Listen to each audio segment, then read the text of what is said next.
Well, hello. Can you hear me? Can you hear me too much? Is it too loud? Just right? Okay.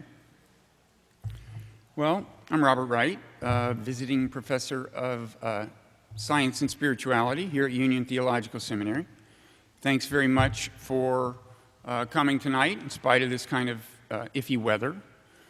For those of you who don't know much about me, let me say just a little bit in the way of introduction. I've written, I guess, a few books that have some relevance to what I'm going to be talking about tonight. One is called The Moral Animal. One is called Non-Zero. One is called The Evolution of God. And the most recent and most relevant is a book called Why Buddhism Is True. Now, my own view is that the book Why Buddhism Is True is not as obnoxious as the title may sound. The title does have a kind of, I'm right and you're wrong, and if you were smart enough, you'd know it, quality to it. So I want to emphasize, especially since I am here in a non-Buddhist house of worship, that the claims I defend in the book are not claims that are at odds with any core beliefs of any other religions. I don't really get into the religious parts of Buddhism, deities, realms of hell, rebirth, and so on. It's a defense of the core claims in kind of Buddhist philosophy and Buddhist psychology, and I'll be getting into some of those tonight. Now, the other publication that I'm associated with that's relevant to what I'm talking about tonight is the Mindful Resistance newsletter, weekly newsletter, delivered via email. I would be chastised by the people who helped me put it out if I did not take the time to tell you that you can sign up for it at mindfulresistance.net. There's also a sign-up sheet back there if you want to put your email address in. Now, tonight I'm going to talk about mindful resistance, what it means, how it's relevant to the pretty disturbing time we're living in, and how it will be relevant after Donald Trump, one big source of disturbance, has passed from the political scene. And I do think that the kind of work that mindful resistance involves will need to be done after Trump has passed from the scene. And in fact, I think more of it should have been done before he showed up. And in fact, maybe if enough of it had been done, he wouldn't have shown up at all, which would have been okay with me. Now, I've used the word work here, and mindful resistance does involve a kind of work, but I want to emphasize that there are personal benefits that can be derived from it. It can involve some measure of equanimity, getting some peace of mind, and in fact, nurturing equanimity is part of the process by which I think mindful resistance can have a positive impact on the world. So the premise here is that helping yourself and helping the world can go hand in hand. And of course, people have said this before. There are a lot of versions of it. For example, the Dalai Lama has said, world peace can only be based on inner peace. Now, there are people who are dismissive of these kinds of claims, who dismiss them as, kind of naive cliches. But tonight, I will be defending some things that might be considered naive cliches, such as, you shouldn't hate your enemies. Maybe you should even consider loving your enemies. Now, some of you may be wondering, am I now going to suggest that you consider loving Donald Trump? The answer is not right now, because I don't want to trigger a rush for the exits. I'll leave you in suspense as to whether I'm going to do it later. So as you probably have gathered, the term mindful resistance is inspired by the term the resistance. Of course, after Trump was elected, some people who opposed him started calling themselves the resistance. There is, of course, no official office of the resistance, no official views of the resistance, so when I attribute views and attitudes and tendencies to the resistance, I'm speaking loosely, but I do think there are some kind of identifiable tendencies and narratives associated with the resistance. Now, the obvious question is, what's the difference between mindful resistance and the regular resistance? Well, one difference is the word mindful. I'll get to that. But first, I want to just kind of telegraphically convey a couple of of kind of differences of attitude about what the current moment represents and how we should approach it. One distinction, one kind of bedrock principle of the mindful resistance is something that I alluded to when I said there would be more work to be done after Trump is gone, okay? Because I think that although Trump himself is a problem, he's also a symptom of a deeper problem, okay? And that the problem is going to be with us after, long after he's gone, because it's a very stubborn problem. I think in the kind of regular resistance, there's this idea that, well, if we can just get rid of Trump, then things will return to normal and everything will be okay. Well, I mean, for one thing, I didn't think normal was all that great, personally, before he showed up. So the restoration of normalcy will not fulfill all my wildest hopes and dreams. But more to the point, I think a lot of people who voted for Trump, they were not happy with normal. And in fact, that's why they voted for Trump. That's why Trump is here, because they weren't happy with normal. Now, they may have differing ideas from mine as to what exactly was wrong with normal, but I still think it's very much worth figuring out what their objection was to the way things were, getting a clear read on that, what gave rise to their discontent, what conditions gave rise to their discontent, so that maybe we can change some of the conditions and make people like Trump less likely to show up in the future. Now, obviously, this doesn't mean you do whatever it takes to please Trump supporters. So if they say, the problem with America before Trump was that we just weren't separating enough families at the border, obviously, we're going to say, well, we can't help you there. But I still do think that just as an initial phase of the inquiry, it's important to do the hard work of figuring out what motivated support for Trump. I'm a big believer in what's called cognitive empathy. That's not to be confused with the more commonly discussed kind of empathy, emotional empathy. Emotional empathy is like identifying with the emotions of people, feeling their pain. Cognitive empathy is just about understanding their perspective, okay? Perspective taking, how the world looks to them. It doesn't presuppose that you feel their pain or even that you care about them. It's just an exercise in comprehension, and I'm a big believer in trying to understand the perspective of all the players in the world, all the players in the political scene, Putin, everyone. I think it can only help. Now, there's another important distinction between mindful resistance and kind of the regular resistance. It has to do with the nature of engagement with kind of Trump and news about Trump. I think there's a tendency in the resistance, and among a lot of people, and sometimes me, it's a very natural thing, but to be kind of obsessively reactive to the news about Trump. What's the latest outrageous thing he said? You marvel at how outrageous it is. You talk about it on social media. You condemn it, and so on. Perfectly natural thing to do, but it has some downsides. One is that it can distract you. It can keep you from thinking about what the real underlying problem is. It takes time to be obsessively reactive 24/7. Another thing it can distract you from are the more dangerous things Trump is doing. It's easy to get so wrapped up in the thing that drives you craziest that he's done this week as to lose sight of what may be in the long run the most pernicious. So, for example, it's been clear for a long time that John Bolton, National Security Advisor, if he has his way, will move us in the direction of military confrontation with Iran.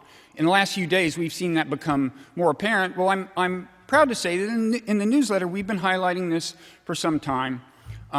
So too with America's, in my view, shameful involvement and support of the Saudi military intervention in Yemen.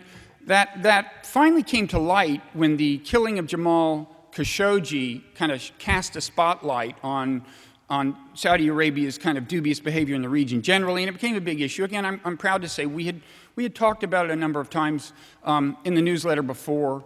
So one thing we try to do in the newsletter is, in our summary of the week, bring attention to things we think aren't getting enough attention, and often just not even mention the things that are getting plenty of attention, at least as much as, in our view, they deserve.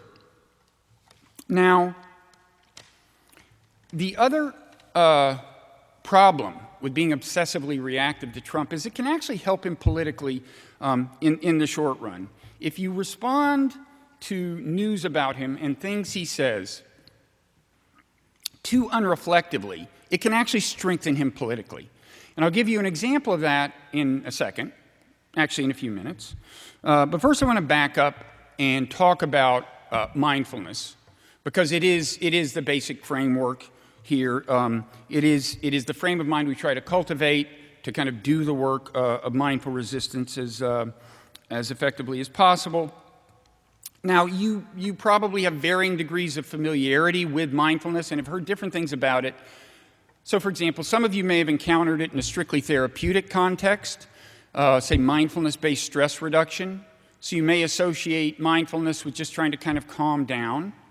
And that's a valid association. Mindfulness meditation can make you calmer, and that can come in handy. But I want to emphasize, this is not a calm that comes through kind of insulation from reality. So morphine can make you calm, but it does that by making you numb to reality. And the kind of calm you would cultivate through mindfulness is not a kind of a numb calm. It's an equanimity that is consistent with engagement with the world. Now, another thing you may have heard about mindfulness, you may associate the phrase living in the moment, and that's often taken to mean, kind of savoring the things that are to be savored, savoring the food, the appreciating the beauty in small things. And that's perfectly fine. I'm not against it. I try to do it sometimes. But,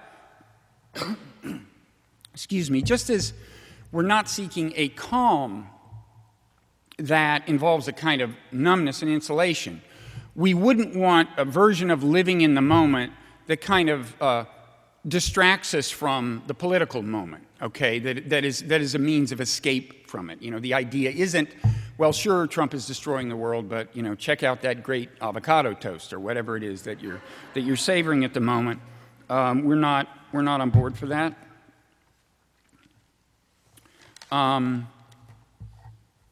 As we'll see in a second, that wouldn't even be true mindfulness in the Buddhist sense of the word. It certainly wouldn't be mindful resistance, because mindful resistance is about engaging with the political moment in the most constructive way possible, both in the short term and in the long term. Now, if you want to know more about mindfulness in the Buddhist sense of the term, a good place to look is a text called the Satipatthana Sutta. That's kind of the closest thing there is to a Bible of mindfulness in ancient Buddhist texts. The sati part is the word that is translated as mindfulness. Satipatthana is usually rendered as, the Satipatthana Sutta is generally rendered as the four foundations of mindfulness. That's not quite the literal meaning, but that's the term in English. So as far as what it says, well, first of all, the sutra doesn't say this is about calming down. There's no explicit guidance of that sort. It doesn't say this is about living in the moment. In fact, there's not a single word in the text that can be translated as moment or now. Now, to be sure, authentic, genuine mindfulness will tend to draw you into the moment. It will tend to bring calm. That's fine. But that's not the purpose of mindfulness, according to this ancient Buddhist text. The purpose of mindfulness is to attain enlightenment. That's what the text says at the end. The point is if you diligently pursue mindfulness, you will attain enlightenment. Now, of course, this is enlightenment in the Buddhist sense, not in the Western sense. And in the Buddhist sense, enlightenment, has a lot of dimensions, and it's kind of the culmination of the Buddhist path for those who manage to actually get there. But there is some overlap between the kind of Western meaning of enlightenment and the Buddhist meaning. And I would say the overlap is that with both of them, there's a strong connotation of just seeing the world clearly. Okay, just seeing the world clearly.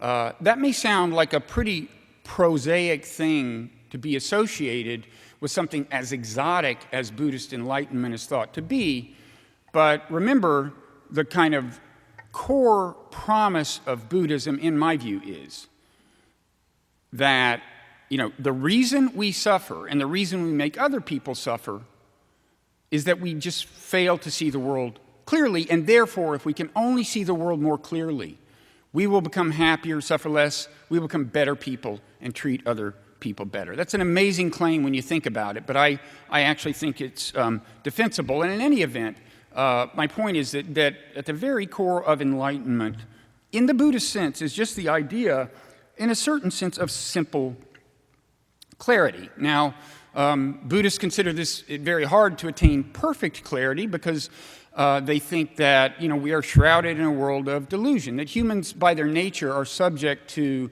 distortions of perception and thought that really give them a warped view of reality. And by the way, I think modern psychology is bearing this out, and that's one thing that I emphasize in my book. But in any event, the object of the game is to see the world clearly. If you read the Satipatthana Sutta, I think you'll see how it really does amount to very kind of systematic guidance in how to see things clearly. Your feelings, your physical sensations, your thoughts, sights, sounds, everything. How to attain clarity. I think it's even fair to say that part of the goal is to see things as objectively as possible. Again, that sounds prosaic, I know, but I think that's a big part of the goal. Now, at this point, different Buddhist thinkers might start quibbling about language and so on, because, for example, some really very serious Buddhist thinkers are comfortable saying, when you take a mindful view of your feelings, it's a more detached view, whereas others would say, I don't want to say detached, I want to say non-attached. So there are all kinds of issues you can all kinds of controversies you can get yourself into if you start using any of these words, but I do think objectivity is really a big part of the idea. At the same time, I understand why people are careful about the language, because there is an irony here, which is that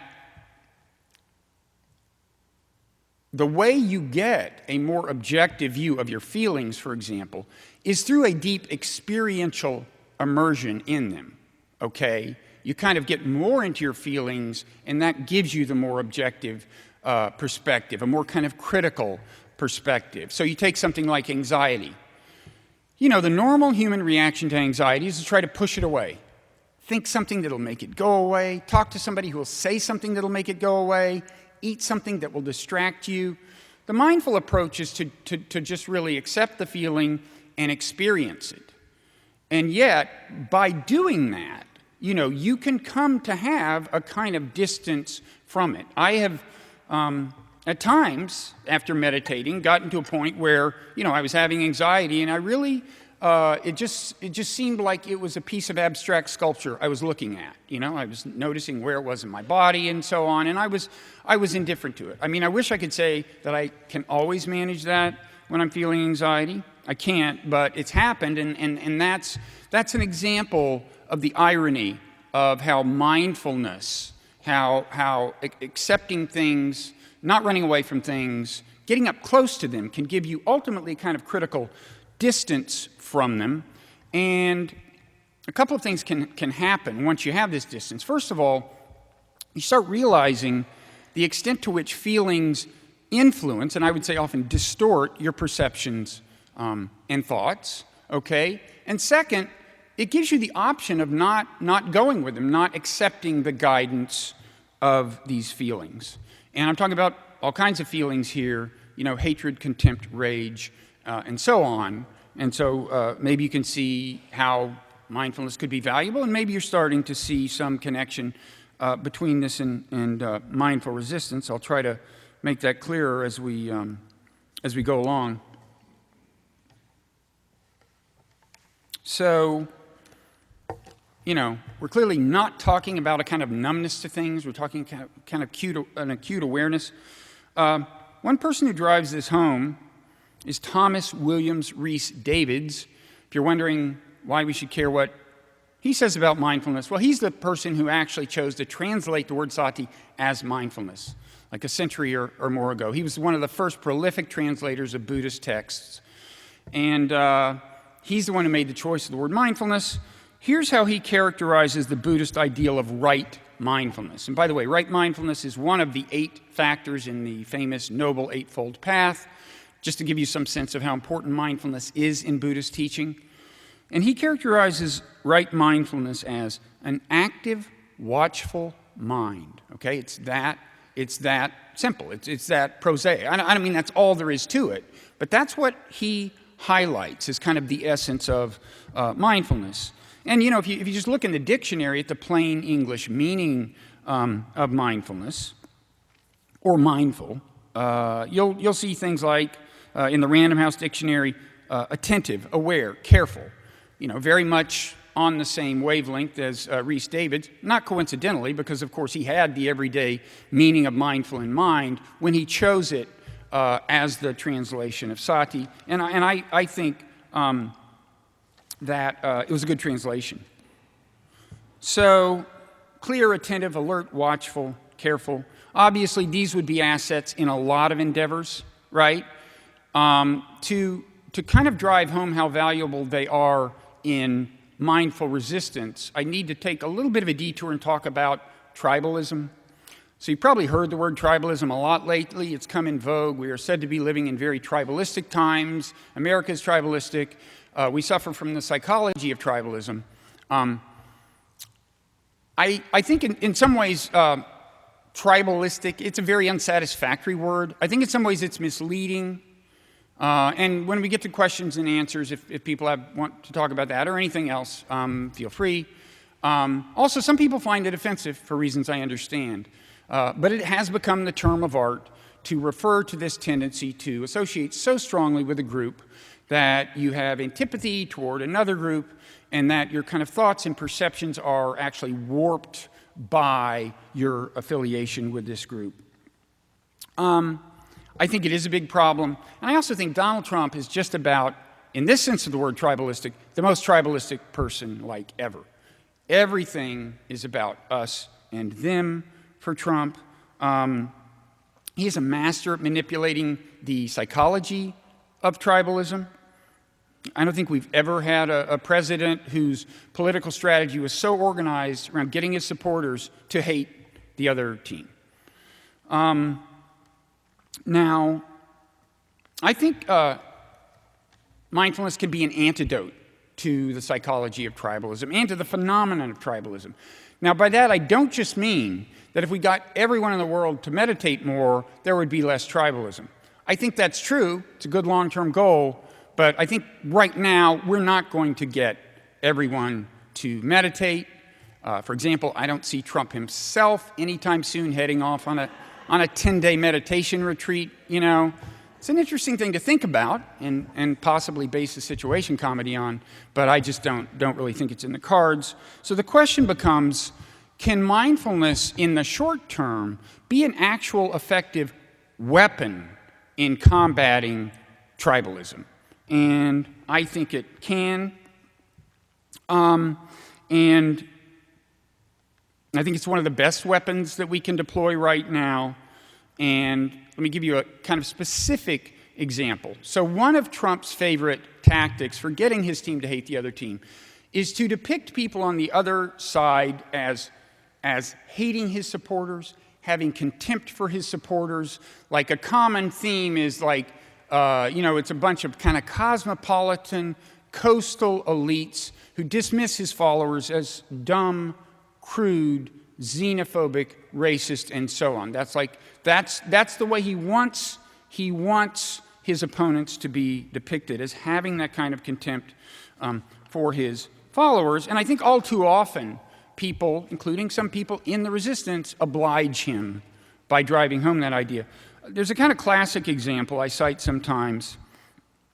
partly because of the prominence of the person. This is a tweet from John Lovett, who was an Obama speechwriter, co-host of the very resistance-y podcast, Pod Save America. About a year after Trump was elected, he tweeted, "The president is a terrible person, surrounded by terrible people, stoking the terrible instincts of terrible followers for terrible purposes." So I would call that a negative evaluation on balance.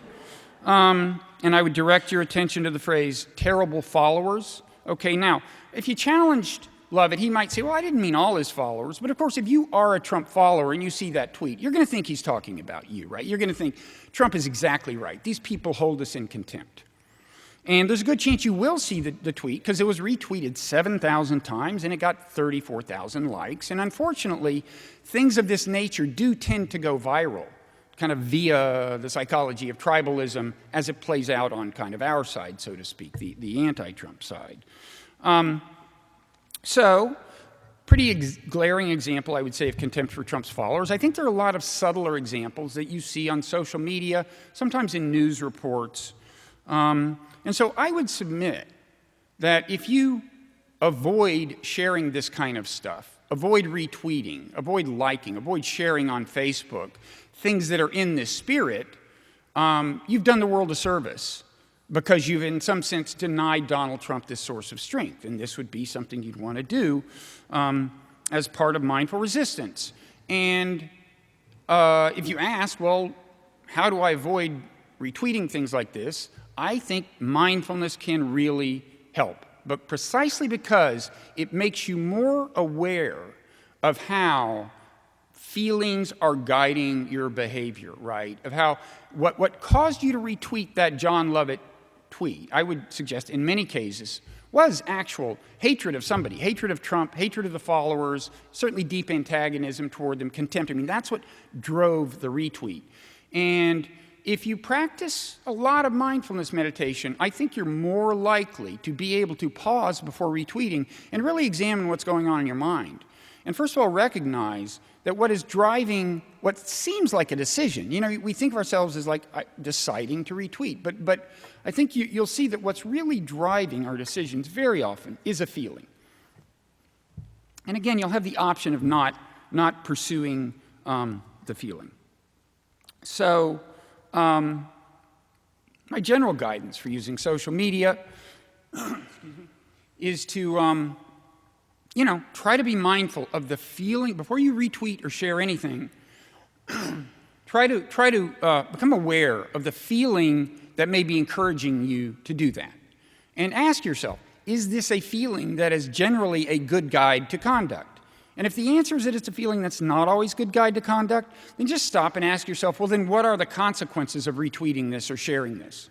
Or saying this, if you're just talking to somebody, right? Or emailing this or anything else. This is a very, the word consequences suggests that I'm giving you very kind of pragmatic, tactical advice here, right? I'm not saying hatred and contempt are bad.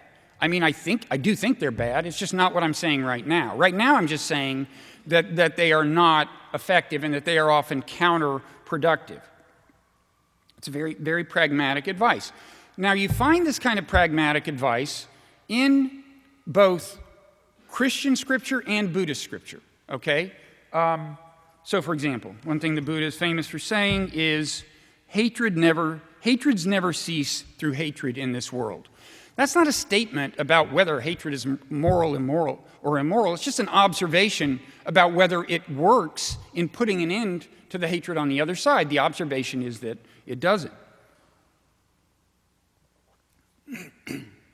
The longer version of that, by the way, is the full version of that is often rendered as hatreds never cease through hatred in this world. Through love alone they cease. But actually, that's a loose translation at best. A more literal translation would be, through non-hatred alone, they cease. So that just drives home how pragmatic this is. This is just all a statement about how hatred is ineffective, even counterproductive. A case of comparably pragmatic assessment in Christian scripture, you've probably heard this is in Paul's letter to the Romans, this phrase, if your enemy is hungry, feed him. If he is thirsty, give him something to drink. You may not have heard the rest of the verse. And by the way, this is actually taken from the Old Testament. Paul is quoting Scripture himself here. But the full version is, if your enemy is hungry, feed him. If he is thirsty, give him something to drink. In doing this, you will heap burning coals on his head. Okay? So that's my kind of love. The scholars differ as to exactly what he meant, but I think it is safe to characterize this as tactical advice, right?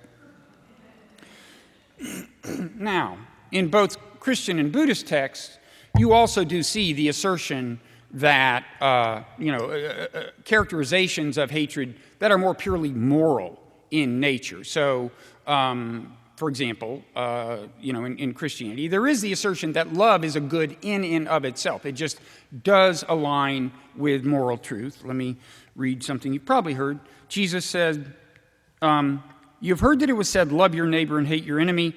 But I tell you, love your enemies and pray for those who persecute you, that you may be children of your Father in heaven. He causes his sun to rise on the evil and the good and sends rain on the righteous and the unrighteous. Then the culmination is he says, be perfect, therefore, as your heavenly Father is perfect. So there he's saying that God himself, the ultimate manifestation of moral truth, does manifest universal love. So that's a statement that love is a morally compelled virtue. It's not just practically valuable. Similarly, in Buddhism, the rationale for giving compassion to all people, and in fact all sentient beings, is not merely pragmatic. It's also an assertion of moral truth, and there are actual arguments, philosophical arguments as to why this is the case.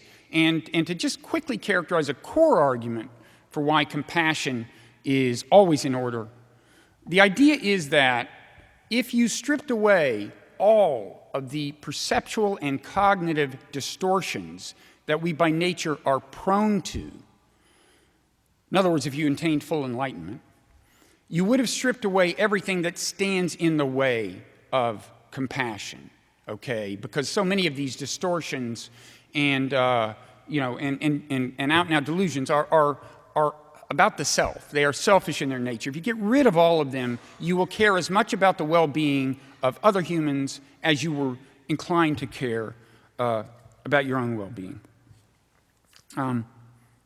There's another kind of Buddhist idea, that another kind of Buddhist reason to show compassion to people that you're actually inclined to hate because they do these horrible things.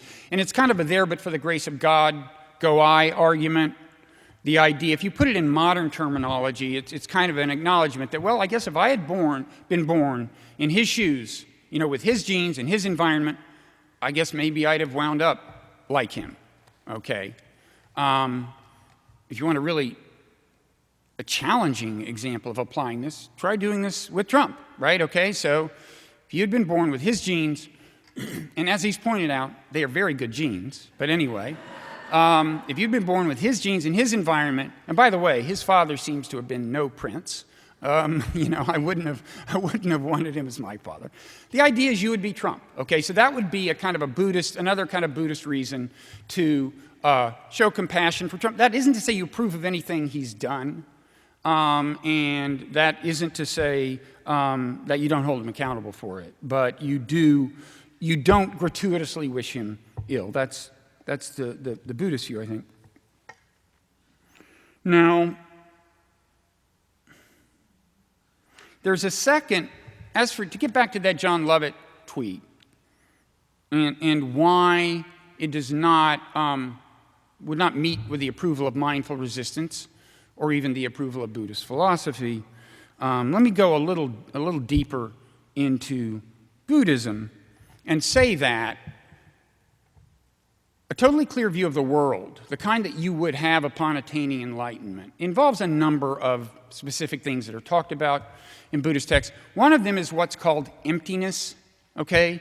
the enlightened person sees emptiness in everything. I know that doesn't sound very inspiring, doesn't sound like the thing, that you'd want. I mean, you don't generally find people rejoicing in the emptiness of it all. But emptiness in a Buddhist context means something a little different from what you may be expecting, okay? It basically means that things don't have essence, that we are inclined to attribute essence to things, and they don't really have them. Let me give you an example from it's actually my first meditation retreat, a kind of a very dramatic, to me at least, experience I had. I was taking a walk, and I saw a kind of weed called the plantain weed that I had actually spent a lot of time trying to kill because it had infested a couple of my lawns. And I just looked at it, and I thought, I can't believe I've been trying to kill this thing because it is just as beautiful as everything else in the forest. And I really felt that deeply, right? So this sounds like in a certain sense, a trivial observation. Obviously, weed is just a human culturally imposed category. It's not like it says weed in the DNA. Some cultures call some things weed, some don't. That's true, but what the experience showed me is that without even thinking about it, we normally go around attributing essence to things, and you really notice it when it's gone, and it really changes your view of the world. Now, seeing essence of weed in a weed is not a grave moral transgression, but when we apply essence to humans and groups of humans, the moral stakes get higher, right? Like when you see essence of enemy in someone, the way that shapes the way you behave toward them, and also when you see essences in groups, right? In fact, you've probably heard, I think rightly, people say that stereotyping an ethnic group, for example, is an example of essentialism, and it's wrong to be essentialist. Well, Buddhism certainly agrees in principle that it's wrong to be essentialist, because when we carry the sense of essence into the realm of human affairs, it can be a very dangerous and damaging thing. And this gets back to one reason I would not retweet that John Lovett tweet, is because any suggestion that all of Trump's followers are anything at all, racist, stupid, whatever, is a case of essentialism. And I also think it's factually wrong in a way that impedes our understanding of what supports Trump and Trumpism and how we need to grapple with the problem in the long term. Now, at this point, I need to make a confession. This is going to shock some of you. It shocked me, I found out. 3 of my 4 siblings voted for Trump. So the actual murmurs, did you hear the murmurs of disbelief? Yes, there are real people who voted for Trump. And some of them are related to me. And one thing I noticed in what little conversation I've had with them about it, and I mean, having conversations is just too painful for me to do a lot of it, but they're motivated by different things. For one of them, it's all about abortion. She doesn't especially like Trump, but anybody who will get Roe versus Wade overturned. For another of them, the idea was, quote, I wanted to throw a wrench into the political works and so on. And I do think that just a lot of different things motivate Trump supporters, and it behooves us to try to understand these things. Some of them are racist. For some of them, there are economic grievances. And sometimes the two get intertwined. Sometimes it's the economic situation of someone that leads them to start developing a racist attitude toward a group. In any event, I want to understand it. I want to understand what gives rise to racism. This, of course, doesn't mean that you accept the racism, doesn't mean you don't hold the people accountable, but I think it's an important thing.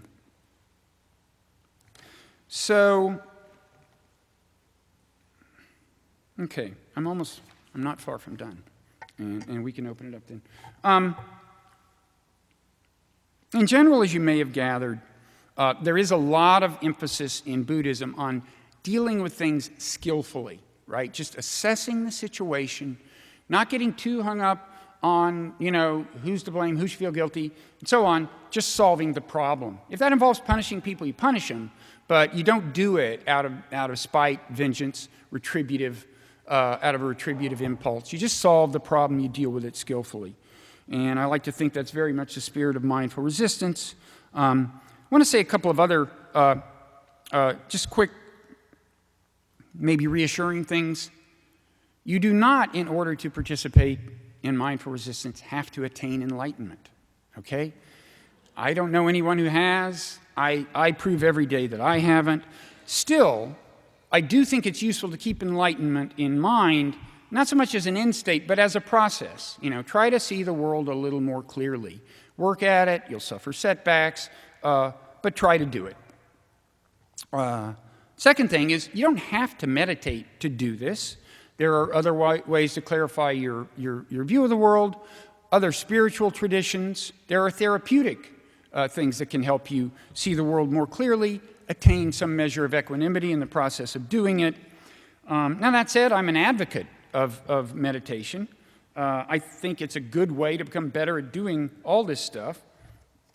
And I think one reason I'm a fan of it is because the relationship between our feelings and our thoughts and our perceptions is so subtle. The influence feelings exert on us, and often the distorting influence they exert on us, is so subtle that it's really a challenge to be aware of this on a day-to-day basis. I find that the more I meditate, the more often I am aware of it, and the more often I can avoid being guided by unfortunate impulses.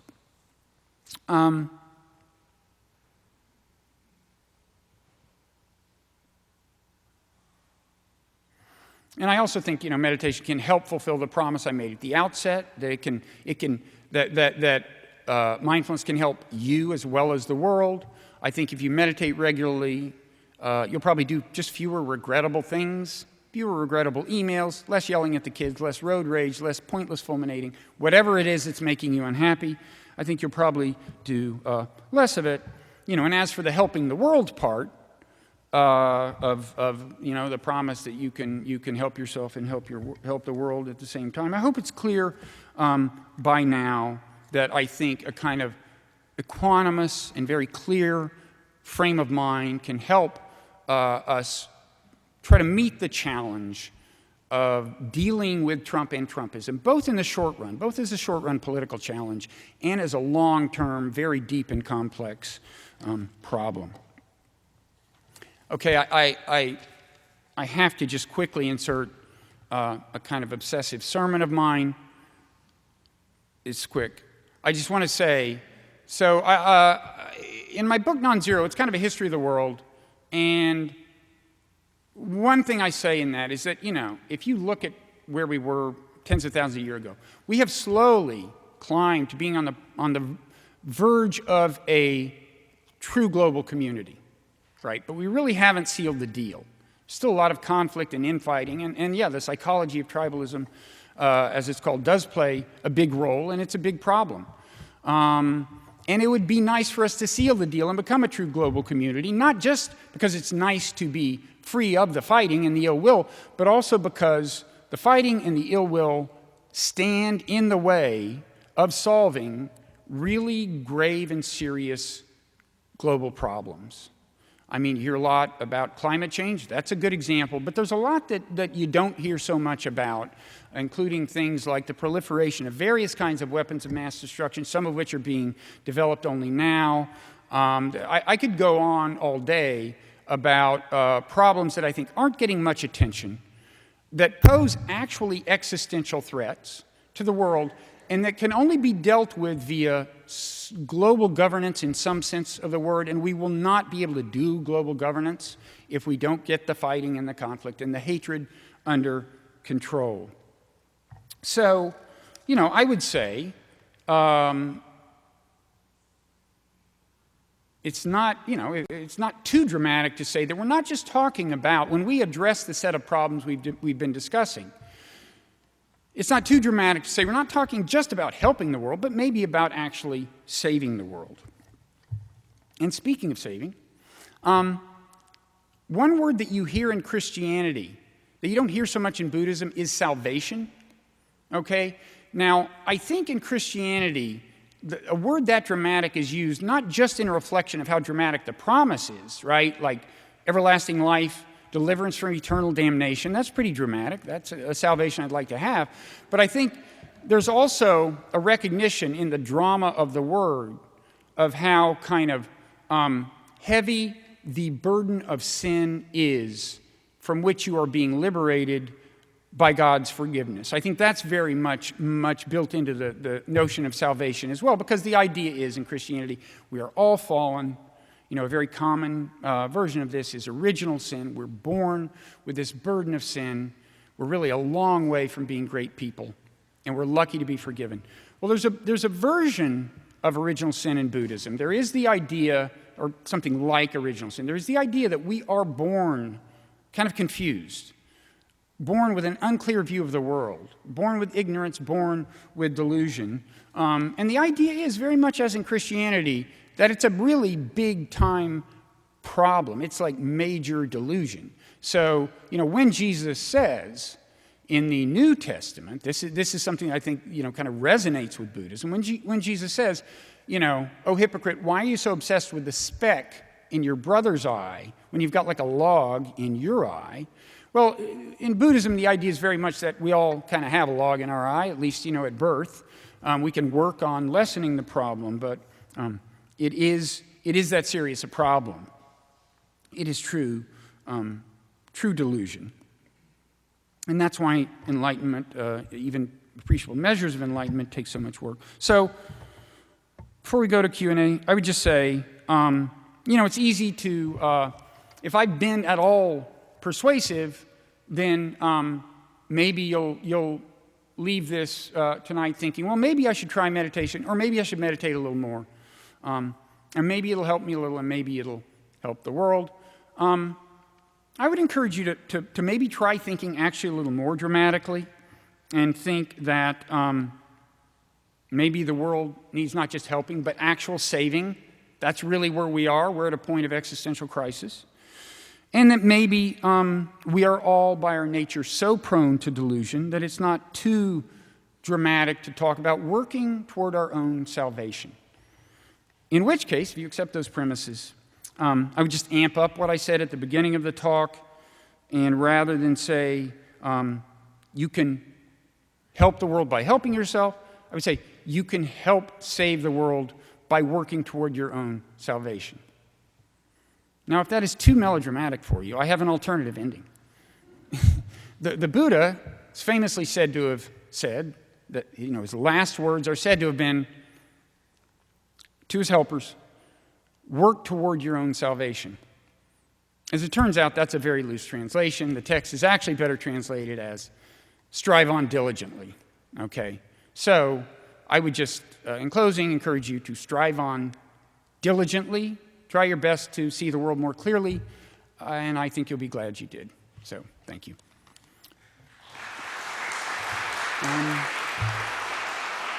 Now, we do have time for Q&A, and I also want to make one little public service announcement. As people who are regular readers of the newsletter know, subscribers of the newsletter know, there's going to be an actual meetup after this of regular readers of the newsletter. I gave, in the most recent issue, faulty guidance as to who the person is who will guide you to the room where there will be the meetup. The actual person is standing back there and is raising his hand. That's Mark. He's waving it vigorously. So follow him after I answer questions. If there are questions, are there questions or comments? Yes, sir. Yes, okay, thank you. I just wanted to ask about the efficacy of dealing with someone like Trump or other authoritarian leaders. The world now has a large group of authoritarian leaders all over, from Duterte to Bolsonaro to Maduro to, there's more than 7 psychopaths there, I think. But don't you need a strong, forceful approach to combating these sort of psychopathic alpha males as opposed to simply being mindful and watching them? So you don't think me sitting here meditating alone will make Trump go away? No, it's a good question. I mean, yeah, there's a time and a place for. I mean, I'd say 2 things. First of all, the fact that there are these people around the world these kind of right-wing authoritarians, suggests that there's something deeper and broader going on here that we really need to understand, okay? There's that. As for dealing with them forcefully, yeah, I think sometimes you need to stand up. Now, you know, one theme in the newsletter, one thing I've said a couple of times in the newsletter over the last year or so is that I wouldn't get too obsessed with this Russiagate thing. We don't know, we haven't seen a smoking gun yet. We don't know what the Mueller report will find, but it will find something, and then we will deal with it appropriately. And in the meanwhile, I said, there's the danger that if we are all not just obsessed with the news about it, but so many of us kind of continue saying, aha, there's the smoking gun. This guy's going to jail, impeachment, so on. If we do too much of that, it's going to raise expectations, and then if the Mueller report doesn't find the smoking gun, that's going to allow Trump to declare victory, which I would say has more or less happened. I mean, I remain agnostic. I'm not saying, I think there may well be more wrongdoing than Mueller was able to uncover, but this is one thing I said, but I also said, now, if William Barr refuses to turn over the Mueller report, make public the report, because he had that, he could have done that. He had that discretion. He didn't have to turn over even a redacted version of the report. I said, then we should hit the streets. I mean, I'll see you there. That is time to protest, even though nothing illegal really would have been done. Barr has the statutory authority to withhold the report, but there are times when you actually have to do mass mobilization and demonstration. I just want to be, clear and careful about what the things are, and also just kind of when you make a big deal of something, make sure it's worth making a big deal of. So, for example, Trump keeps violating norms. And when he violates a new one that's never been violated before, I think you really need to draw attention to it, okay? So, for example, he designated the Iranian Revolutionary Guard a terrorist organization. No government entity, military or otherwise, had ever before been designated a terrorist organization. That has huge consequences. Instagram took the people in the Revolutionary Guard off of Instagram. It has, and I think it makes conflict more likely. I think it's worth pointing that out. That was something new. As for, another norm he's broken, like just the idea of like doing these junior high taunts toward all your political opponents, well, I mean, it is what it is, right? It was worth pointing out when it started because it's really genuinely unfortunate. But I'd say spend your time on the important stuff. And, when it's time to demonstrate, even commit civil disobedience, break the law, it's time to do it. But be clear about it. And what the grounds for it are. Yeah. Wait, Mike's coming. Hi, thank you for your words. Very helpful. I'm sort of able to deal, this is a personal thing, with Trump. I turn down the sound when he comes on the television, et cetera, et cetera. But personally, I feel sick to my stomach when I think about or see Mitch McConnell and what's his name with the mustache who wants to go to war. I actually Bolton. feel ill, especially Mitch McConnell, because in his very quiet, obstinate way, he's preventing our democracy from functioning. And I don't know, I mean, I can sign petitions and go to demonstrations and do all that, but personally, I actually feel ill. Sometimes I wake up and I start to feel ill thinking about it. Yeah, no, I identify with that. I mean, one thing, if you can't feel ill about John Bolton, who can you feel ill about, And I was just thinking the other day, like, what if Trump gets reelected? And I just had this, it's just a sick feeling in my stomach. I just don't think I could go on. I mean, I would have to, like, I don't know, move to another country, do something brazenly illegal. I don't know. It just seems unbearable. As for Trump himself, I've gotten a little better at just, seeing him as an almost comic figure. I mean, he is pathetic, you know. But it's difficult. I mean, I would say, look, if the question is, how do you overcome that? I mean, if you're agreeing that, yeah, that's not productive in and of itself, you know, because, for example, it may like just drive you away from the news. I don't want that. I mean, I want people to focus on the news that's worth focusing on. I don't want people to like move to an island or just, you know, stay completely off of media and social media forever, because then they're probably not going to be able to be engaged citizens. So if the question is how to get over that, I mean, I hate to sound like a stereotype of a proponent of mindfulness meditation, but it actually can help with those kinds of things. Or just out of curiosity, are you a meditator at all? Occasionally. You know, meditation didn't come naturally to me. What sold me on it was actually going to like a week-long silent meditation retreat. That's what it took for me. And then I understood its power.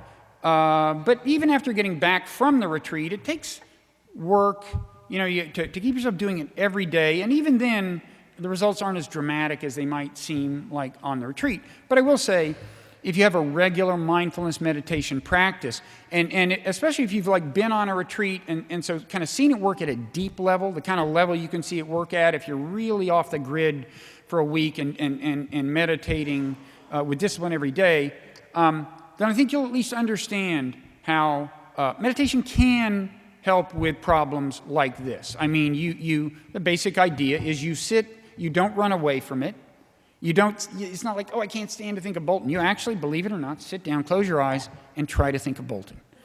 Not appetizing, but the idea is you don't run away from the feeling, you observe it, and you just get a little better at, you know, when you feel it coming on, it's like, okay, and then it kind of fades away. That's the way mindfulness of emotional reactions works. So if you haven't tried a meditation retreat, I recommend them. Almost everyone I recommend go to one has been a satisfied customer. But there are other ways to get more deeply into meditation. There are meditation apps and so on. But I do think it takes real work. You know, regular meditation every day for some appreciable period of time.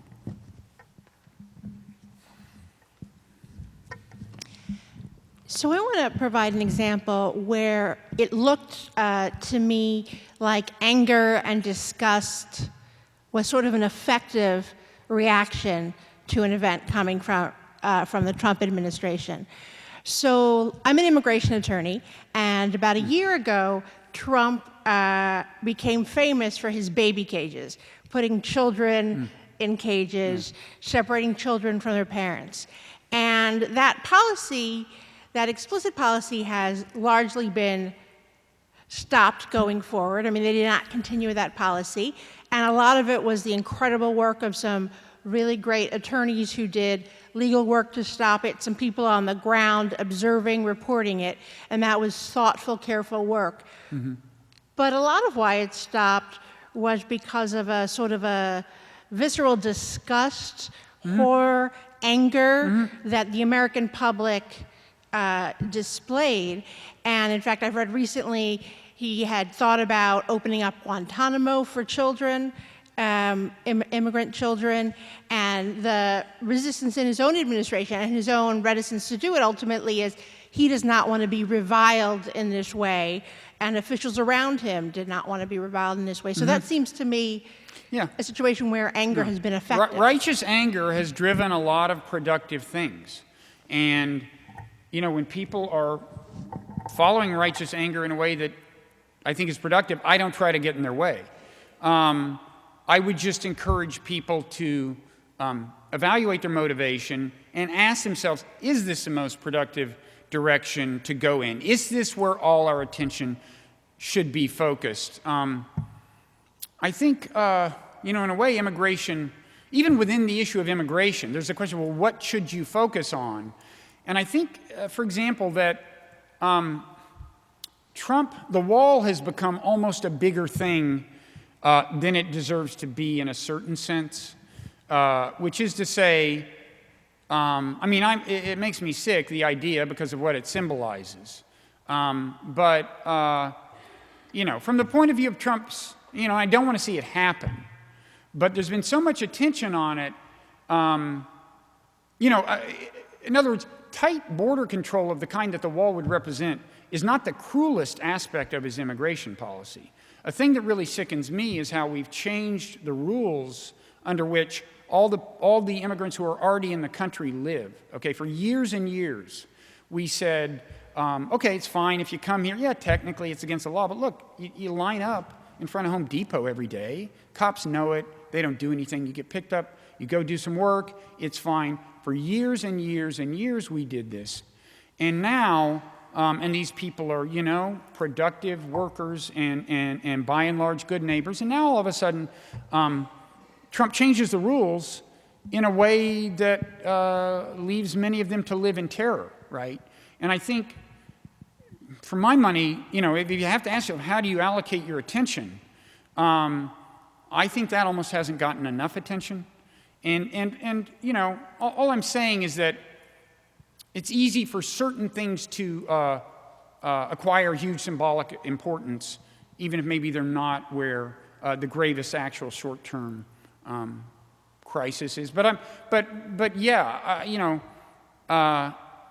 I admit, by the way, not only do I applaud, righteous anger that is channeled in ways I consider productive, but I admit that it is a little bit of a challenge to kind of strike the balance.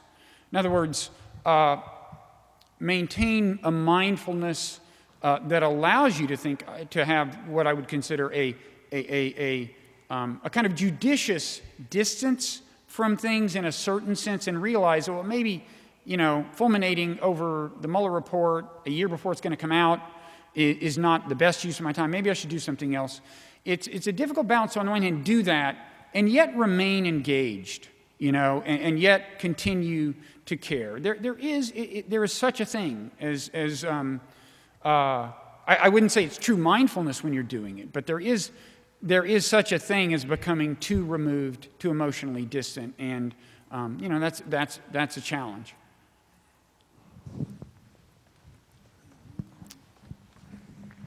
No, I'll let you choose, Ben. Thank you very much for your talk. I had a question about the statement you made that the way to combat hatred is by non-hatred and not love as much. I'd love for you to elaborate a little on that perspective. And also I was wondering, what are some of the ways by which one can mindfully resist Trump besides not resharing his tweets and meditating every day? Thank you. Okay.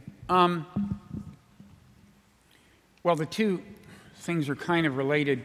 I would say, first of all, I didn't personally say that love is not a way to conquer hatred. My point is just that the actual correct translation of that one thing the Buddha said is not that love will conquer hatred. It's that non-hatred is a good weapon against hatred. Precisely because, it just feeds the fire. It's a recognition that it does feed the fire. And as for what various kinds of things can be part of mindful resistance, I would say, first of all, because feeding the fire is bad, I wouldn't underestimate the importance of just not feeding the fire. It's epidemic on social media. Unless your Twitter feed is very different from mine, or your Facebook or whatever, it's still going on. People are, because the way the dynamic works, the way the psychology of tribalism works, is the way to gain stature in your own tribe, your own ideological tribe, is to evince maximum hostility toward the other tribe. So all the worst behaviors get the most reinforcement. And I just want to, it's a little bit of a hobby horse of mine, and a little bit of a tangent, but I want to talk about what I consider a particularly pernicious example of people using this dynamic, the psychology of tribalism, to elevate their stature within the tribe. I don't know how many of you follow foreign affairs very closely. For me, it's kind of a hobby horse. And one thing that's happened is a number of people, including neoconservatives, but hawks, who played a big role in getting us into the Iraq War and various other foreign policy adventures, have joined the resistance, okay, and have been very adept. I'll mention one name, Bill Kristol, become very adept at tweeting things that get them more and more followers. I mean, his Twitter clout has grown massively. And I guarantee you that he's not sitting there right now saying, hey, whoa on Iran, right? Easy on Iran. No, he's going to, now that he's got all this stature within the resistance, he's going to use it in ways that I think those of us who are skeptical of American military intervention are going to find very unfortunate, okay? And so to me, it is a successful exercise of mindful resistance if you get enough detachment from the process to go, wait a second, like that tweet that came from Bill Kristol, that was very appetizing, but do we really want to strengthen him? I mean, that actually is important. And to be aware, you know, a lot of what I'm interested in is us becoming aware of the dynamics of the psychology of tribalism. So, for example, as soon as kind of Russiagate started, and we started associating Trump with Russia, and in some ways it's a valid association. There was some kind of stuff going on there. But still, the way the psychology of tribalism works is, well, if Trump is bad, and he's Russia's friend, then Russia is bad. Now, Russia does bad things, Putin's no prince, and so on, but what this has done is move a lot of kind of liberals in the resistance toward much more of a Cold War mindset toward Russia. Again, much more of a mindset that a Bill Kristol of the world approves, right? So,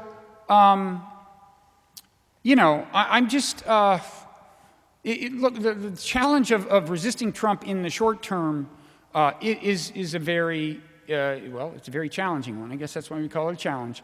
And I don't have a lot of simple cures. I mean, there are, I would say, you know, spend your time looking at, you know, what organizations are really doing things out there. I mean, a kind of a militant anti-war organization is Code Pink, for example.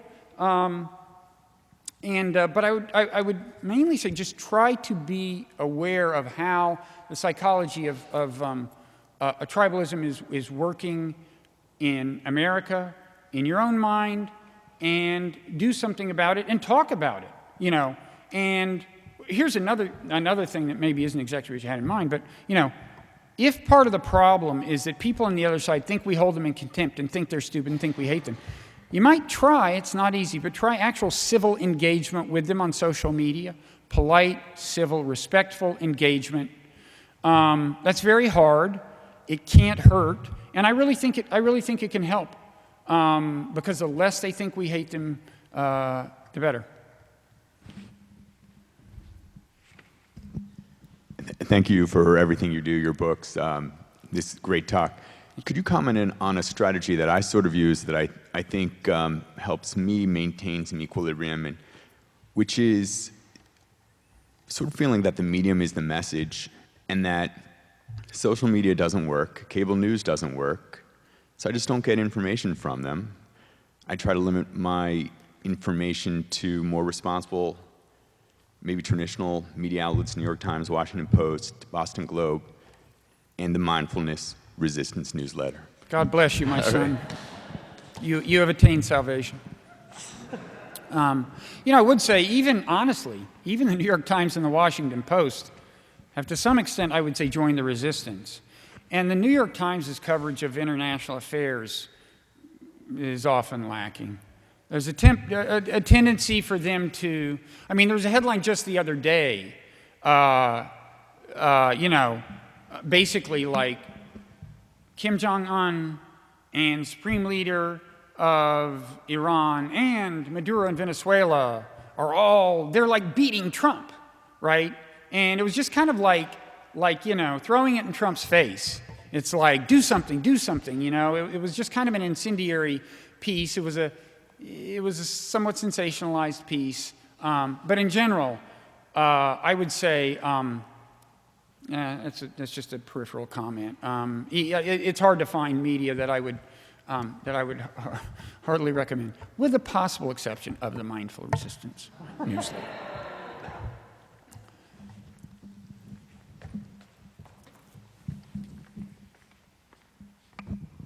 Hi, thank you also for making the news something that I can understand each week, and without having to read everything. There's so much coming at you. But you include each week, and as you said, if Trump is elected again, I don't think I could handle it. As somebody who wasn't politically engaged before 2 years ago, I just feel like I've spent a ton of time on it.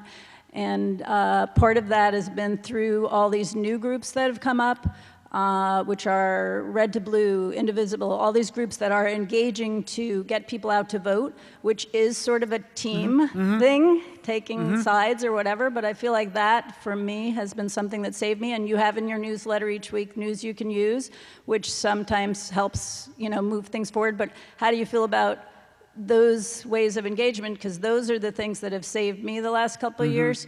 And I feel like we need to figure out a way mindfully resisting, like to get more people engaged now, because we can't do it all at the last second. It has to be for the next 2 years. That's how we did the midterms, and we have to keep moving on that. So how does that relate?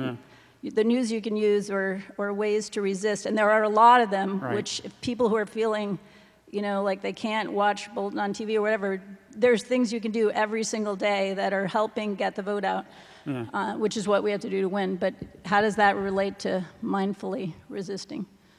Well, first of all, thanks for those positive comments about the newsletter, Sarah. They'd be a little more meaningful if they hadn't come from my sister-in-law, but they did. And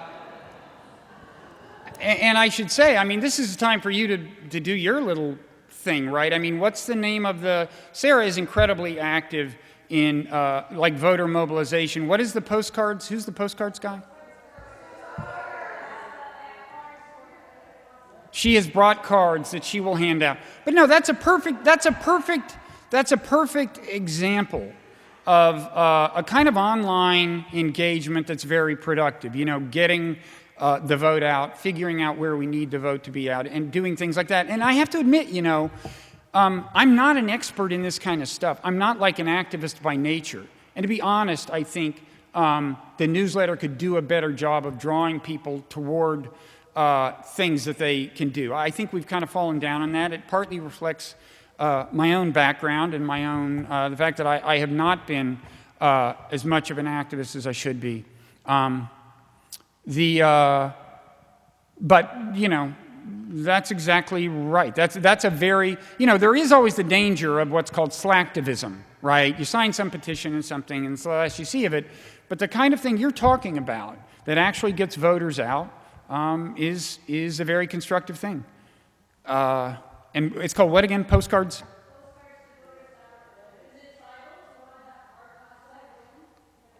Well, no, but I'm not against. No, and no. Obviously, I'm opposed to Trump. Now, strictly speaking, Mindful Resistance is not a partisan newsletter. It's a newsletter that's concerned about, for one thing, the broader forces that gave rise to Trump and doing something about them. Now, most of the people who are sympathetic to that cause are probably going to be Democrats, but there certainly are Republicans, and the Republicans who read the newsletter. And no, political, good old-fashioned politics is fun. There's all kinds of things that are in some sense or another technically tribal. You're affiliated with an ideological tribe, you're a Boston Red Sox fan, whatever, that aren't bad. What's bad is when, your allegiance to your tribe entails hostility toward another tribe. By its very nature, the coherence of your tribe depends on hostility toward another tribe. Or when it just warps your vision and leads you to spend time unproductively or counterproductively and fan the flames and increase the amount of hatred in the world. So it isn't tribal affiliation that's bad, and I'm certainly not against partisan affiliation, no. I'm wondering how much longer I should go. What is Ben? You have a sense. Ben was that the get off the stage motion that I saw there? That was so. Why don't we if there's is there one more question? Hi, thank you so much for speaking tonight, and I will put in a big plug for Indivisible and Postcards to Voters and things like that. It's saving my sanity. And here's my question for you. You know, the Trump folks at the rallies, when you see, you know, MAGA hats and whatnot, and that's one thing, right? And kind of hating that tribe. I get that is just not productive, right? It's kind of sinking into the negative, right? Here's the struggle for me in this is people that are close to me. And there are people that are close to me in my life, and I heard you say that with your siblings, right? People that I genuinely care about, a couple people that I work with who voted for Trump, and I don't think they're like going, they're not, no one said, I'm so sorry, what a mistake. And that is eating my soul. Yeah, but I mean, first of all, identify with that. My strategy has been to avoid talking about it to my siblings. We actually had a family reunion almost 2 years ago, and there were about, I don't know, 35, 40 people there. Most of them had voted for Trump or supported Trump. And for the entire 5 days, the word Trump did not come up, because we all knew that if that word was mentioned, there would be blood. You know, it would get bad. Not real blood, but it would get bad. So and I'm not proud of this, but sometimes the best thing to do is just not mention it. But that said, you know, when you say, they haven't said I'm sorry, they haven't said it was a mistake, I contend that people are more likely to change their mind, say, you know, maybe it was a mistake, if there aren't a bunch of people yelling at them about how manifestly stupid they are. The more hostility you get from the other tribe, the stronger your allegiance to your tribe, and the stronger your allegiance to Trump. So, you know, I know that a certain amount of what I'm recommending doesn't sound like actual activism, you know, to refrain from doing various things, you know, refrain from feeding the fire. But I would say two things. First of all, you can go activist and try the civil engagement and just non-judgmentally discuss things with them, very polite, you know, say, well, I can see how, you know, from your point of view, yeah, this was a problem, and you know, Trump has ideas about how to solve it. My view is this.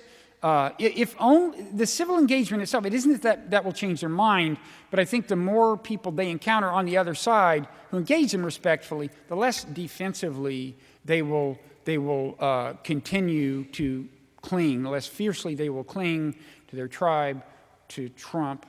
And, you know, look, it's a big problem, and it takes a lot of people doing a lot of little things. That's the challenge. And it's just a challenge we all face in everything, is that you go out and you try to do things that you think will help the world. You're very rarely lucky enough to see that, you know, to see the big fruits, to see that, well, this was the thing that made the difference.